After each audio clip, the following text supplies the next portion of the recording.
welcome to Grilling with Gramps. Today we're going to be making Irish beef stew. Fun fact, Irish stew is typically made with mutton, and mutton is a sheep that's 1 year old or older. And a sheep that's under 1 year is a lamb. Okay, I don't know what you'll do with that information, but it is a fact. Okay, let's get started. Okay, here's what we'll be working with today. I got some flour here. I got the beef stew meat already chopped up into little beef stew size. I got some garlic. Oh, I got some little baby golden potatoes. Aren't they cute? And I got a beef stew packet, white onion, carrots, and some beef broth. That's it. Okay, in a bag, Ziploc bag, I put my beef stew meat. I'm going to sprinkle in some flour. So all we're doing here at this point, I'm going to also add some garlic salt, seasoned salt, and some fresh ground pepper. So all we're doing is coating the meat, and I'm going to fry it up a little in the pan before I put it in the crock pot with the vegetables. Shake and bake, baby. Shake and bake. Okay, I got a skillet here with some olive oil in it. I'm going to put the lightly dusted with flour stew meat in the pan.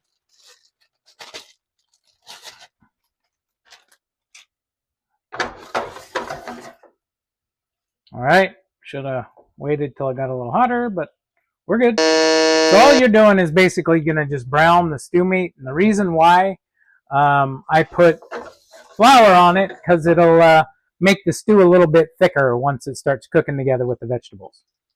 Okay. Okay, the meat is browned.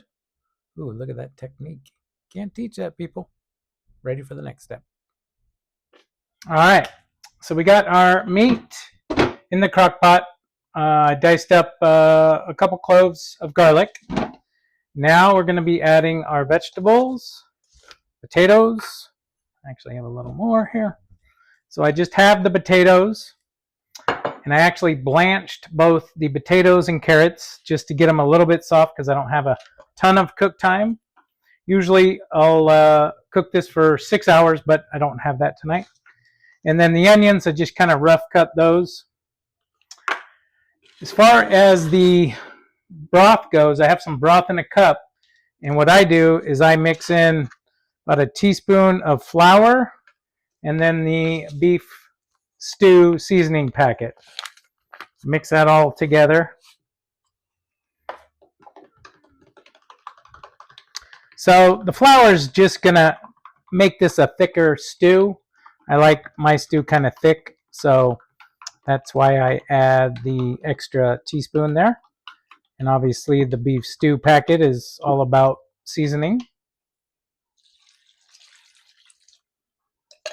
And then I'll supplement a little more beef stew. And you can also add water as well. I like a lot of flavor in all my food, so I go with the beef stew. So I get it pretty close to the top of the vegetables. And then I like to add in some Worcestershire sauce and ketchup. And then while this is cooking, you want to taste it. Obviously, you want to wait till it gets pretty close to being done. But you know, you will add more seasoning. You know, salt, pepper, garlic salt possibly. So at this point, it's pretty much ready to go. We just got to let it do its thing over the next few hours. Many hours later. So I added these peas. The dish is pretty much done. I'm going to add a little more pepper. But it was 29 degrees at my house this morning, and that's cold for where we live. So this stew will really hit the spot. You can top this with whatever you want, but I generally like shredded Parmesan cheese, or you could put sour cream or whatever you want. Ketchup maybe. So that's it. Thanks for joining me.